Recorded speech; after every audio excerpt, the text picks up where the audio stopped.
Dans chaque grande ville, il y a des lumières qui brillent comme des promesses. Des tours étincelantes, des rues pleines de monde, des voitures qui filent, et des visages pleins de rêves. Oui, la ville semble offrir le succès, la liberté, la richesse.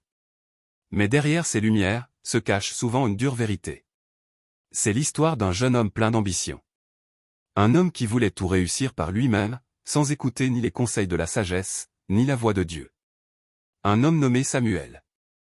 Il pensait que la vie, c'était briller, dépenser, impressionner. Mais la ville, elle, lui a appris que sans épargne, discipline et foi, tout peut s'effondrer du jour au lendemain. Oui. Samuel a tout perdu, son commerce, ses amis, sa fierté. Et quand il ne lui restait plus rien, il a compris que la vraie richesse, ce n'est pas ce que l'on possède, mais qui nous relève quand tout s'écroule. C'est Dieu. Alors avant de découvrir cette histoire bouleversante, prends un instant. Si tu es nouveau ici, abonne-toi à cette chaîne pour ne manquer aucune de nos histoires inspirantes. Mets un pouce bleu à cette vidéo pour soutenir notre travail. Et surtout, partage-la à quelqu'un que tu veux encourager, afin que cette leçon touche d'autres cœurs. Et pendant que tu écoutes cette histoire, dis avec foi dans ton cœur. Seigneur, éloigne-moi de cette vie d'orgueil et d'imprudence.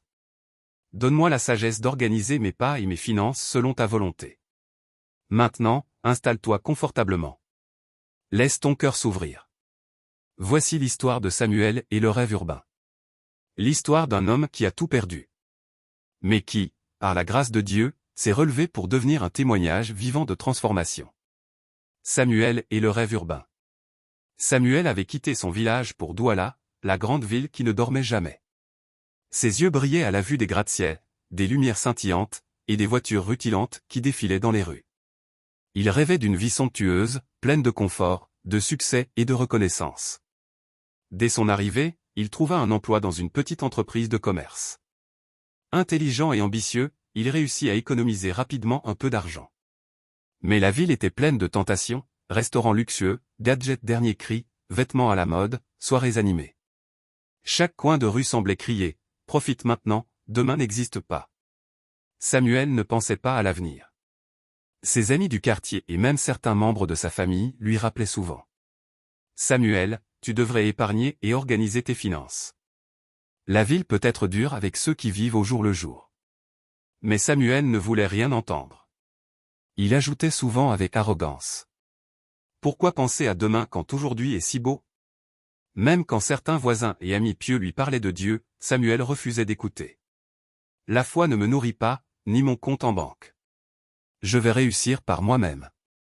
Au fil des mois, Samuel monta un petit commerce de produits électroniques. Les affaires marchaient bien, et il commença à se sentir riche.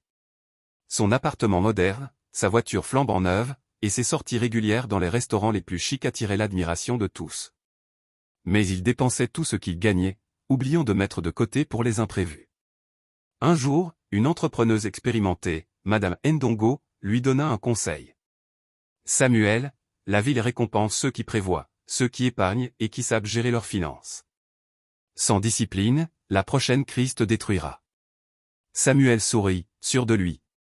Je gère très bien. La chance me sourira, tu verras. Mais la chance ne dura pas. Une grande crise frappa la ville, le pouvoir d'achat des clients diminua, la concurrence devint féroce et les loyers augmentèrent. Samuel perdit une partie de ses clients. Au lieu de se protéger avec ses économies, il s'endetta pour maintenir son style de vie luxueux. Puis arriva le coup fatal. Un nouveau centre commercial ouvrit dans le quartier, et tous ses clients se tournèrent vers ce lieu moderne et attractif. Samuel vit son commerce péricliter. Il essaya de sauver ses biens en investissant dans un projet ambitieux de boutique électronique, mais tout échoua. Les dettes s'accumulaient, ses amis s'éloignèrent, et la ville qu'il aimait en devint son enfer. Dans les rues qu'il avait un jour admirées, Samuel errait seul. Les lumières des gratte-ciel n'étaient plus un spectacle fascinant, mais des rappels de ses erreurs. Les voisins et amis pieux lui rappelaient la sagesse de Dieu et la valeur de la prudence. Samuel, si seulement tu avais écouté. Dieu t'aurait guidé, et tu n'aurais pas tout perdu. Samuel baissa la tête, honteux. Trop fier auparavant pour écouter, il comprit enfin que sa vie avait besoin d'un pilier plus solide que ses ambitions personnelles. Dans un parc désert, sous les lampadaires froids, il murmura. Seigneur, je n'ai rien compris, j'ai tout perdu, mais je t'appelle maintenant, aide-moi à me relever. Ce fut un tournant. Samuel trouva la force de recommencer. Avec humilité, il accepta des petits emplois, recommença à épargner, et surtout, il mit Dieu au centre de sa vie. Il apprit à organiser ses finances, à vivre modestement et à planifier chaque dépense. Peu à peu, la stabilité revint dans sa vie. La ville n'avait pas changé, mais Samuel, lui, avait grandi. Sa vie resta marquée par la tragédie de ses erreurs passées, mais grâce à la grâce divine, il avait une seconde chance. Et à ceux qui croisaient sa route, il partageait toujours la même leçon. N'attendez pas de tout perdre pour comprendre la valeur de l'épargne, de l'organisation et de la foi. Planifiez, soyez prudents, et surtout, mettez Dieu au centre de vos vies. Ainsi, Samuel devint un exemple vivant de rédemption. Un homme qui avait tout perdu par imprudence, mais qui, par la grâce de Dieu et la discipline retrouvée, réussit à se relever et à bâtir une vie plus sage et plus équilibrée.